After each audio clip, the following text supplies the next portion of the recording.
안녕하세요. 백사한 목사입니다. 오늘은 8월 13일 금요일 아침입니다.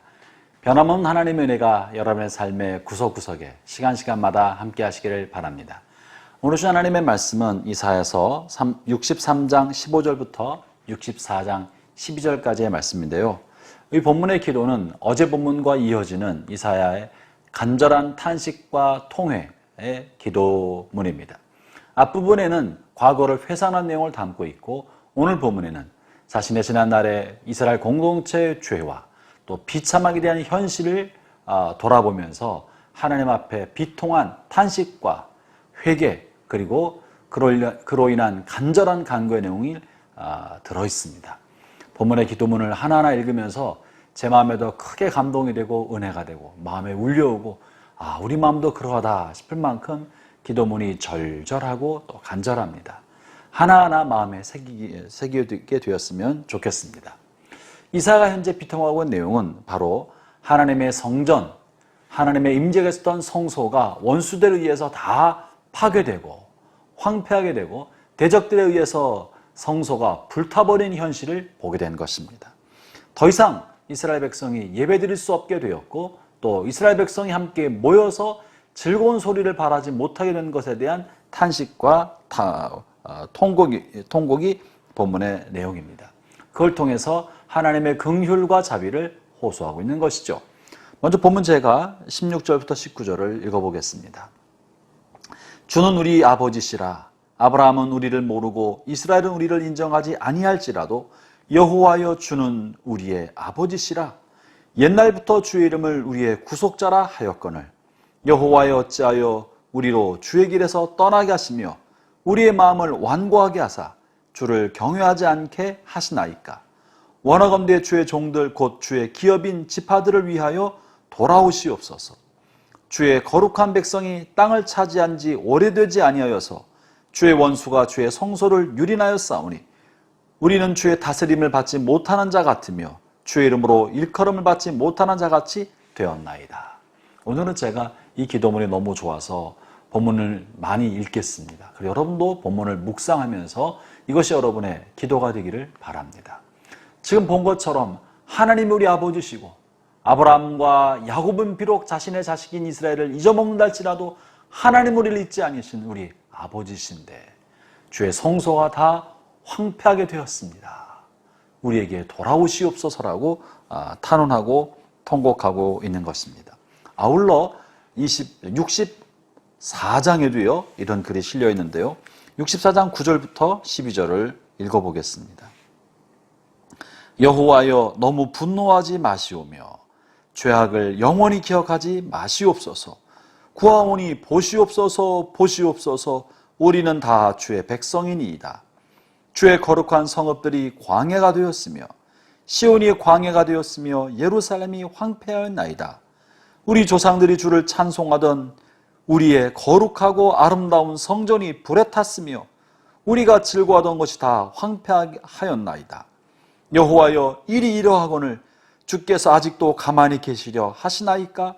주께서 아직도 잠잠하시고 우리에게 심한 괴로움을 받게 하시려나이까? 이스라엘 백성이 함께 모이고 아름다운 소리를 발하였던 성전이 불에 타고 황폐하게 되었는데 하나님께서 잠잠하신 것처럼 여겨지니 이사야는 탄식과 통곡을 하나님 앞에 아뢰고 있는 것입니다. 문제 핵심은 뭡니까? 성전이 무너지게 된 것이고 성전에서 이스라엘 백성이 더 이상 예배드릴 수 없게 된 것입니다. 그들의 아름답고 거룩한 하나님을 예배하는 초소가 황폐하게 된 것입니다. 이사야 선지자가 이렇게 통곡하고 탄식하고 가슴 저민 이 기도를 드리는 까닭은 그들이 아름답게 여겼던 소중한 성전 자체가 파괴되고 황폐하게 된 그것 때문이 아닙니다. 이사야 선지자의 마음을 저미도록 아프게 만들었던 것은 더 이상 하나님을 예배할 수 없게 되었으므로 혹 하나님께서 이스라엘 백성 자신들을 버리셔서 더 이상 하나님을 예배하는 백성이 아니되 하나님이 이스라엘 통해 예배를 받지 않으시고자 하신 것은 아닌가. 우리가 하나님을 예배할 수 없는 백성이 되고 하나님 이스라엘 예배를 받지 않도록 작정하신 건 아닌가 하는 두려움이 이 이사야 선지자의 마음을 고통스럽게 만들고 있는 거예요. 왜 그렇습니까? 성전은 하나님을 예배하는 곳인데 더 이상 예배할 수 없게 되었기 때문에 그러한 것이죠. 또한 성전은 이스라엘 공동체가 모이는 곳이었습니다. 건물 그 자체가 소멸된 것 때문에 탄식하는 것이 아니라 성전 안에서 모여서 그들이 축제하고 아름다운 교제를 나누고 공동체적 사랑의 나눔이 있었던 곳이었는데, 그 추억과 경험을 이미 함께하는 곳이었는데 그런 장소가 없어지게 되었기 때문에 공동체 자체가 붕괴되고 공동체적인 교류를 할 수 없게 된 것에 대한 탄식인 거예요. 성전 자체가 없어진 것이 아니라 하나님을 예배할 수 없는 백성이 되어가고 있는 것은 아닌가? 하나님을 그렇게 버리신 것은 아닌가? 또 이스라엘 백성 공동체가 붕괴되고 산지사방으로 흩어지게 된 이것으로 인하여 고통하고 탄식하고 있는 것입니다. 이것은 마치 오늘날 글을 읽으면서 제 마음이 아픈 것은 코로나 팬데믹이 1년 8개월 지속되면서 성전을 중심으로 한 예배가 흩어지게 되었습니다.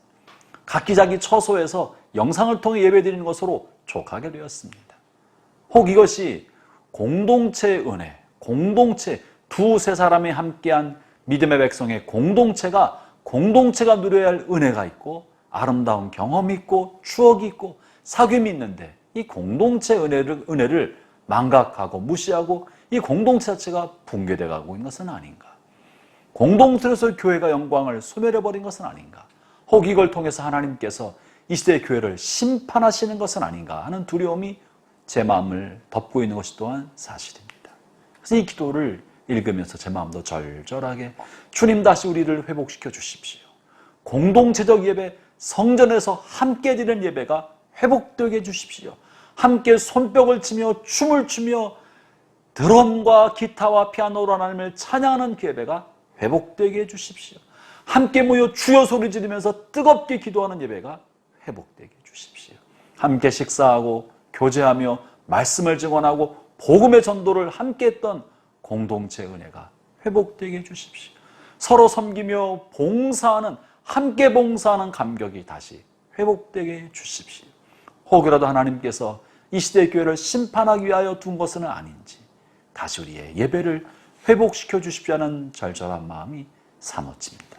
형제자매 여러분, 여러분의 삶의 자리에서 공동체적 은혜가 소실되는 것을 그저 보지 마시고 하나님으로 하여금 우리를 불쌍히 여기시도록 깨어 기도하고 주께서 주무시지 않으시고 회복시키시도록 하나님 앞에 엎드려 기도하는 복되는 종이 함께 하시기를 바랍니다. 하나님 은혜가 오늘 말씀을 듣고 말씀 앞에 나아가며 예배의 회복을 위하여 몸부림치는 여러분 모두에게 함께 하시기를 바랍니다. 아울러 영상 뒤편에는 이런 예배가 무너져가고 있는 현실 속에서 최소한 자신의 영적 근력이 소실되지 않도록 영적 근육을 유지하기 위하여 삶의 자리에서 개인 예배를 삼엄해 드리는 한 사람을 소개하려 합니다. 그 짧은 영상을 어떻게 자신이 개인 예배를 날마다 드리고 있는지 소개하는 한 형제님의 영상을 올려놓겠습니다. 함께 보시면서 여러분 자신도 홀로 있는 그곳에서 집에서 어디서든지 간에 하나님 앞에 날마다 나가는 개인 예배자로 쓰시기를 바랍니다. 기도하겠습니다. 하나님 아버지, 저희 연약함과 고통을 하감하여 주시옵소서. 하나님을 함께 예배하기 어려운 이 현실을 주께서 불쌍히 해주시고 이 날이 속히 지나가게 하여 주옵시며 하나님을 예배하는 특권이 다시 우리에게 회복되게 하여 주셔서 개인으로 예배할 뿐만 아니라 공동체로 모여 예배하고 공동체 은혜를 나누는 복된 시간이 다시 속히 돌아오게 해 주옵소서. 예수님 이름으로 기도합니다. 아멘.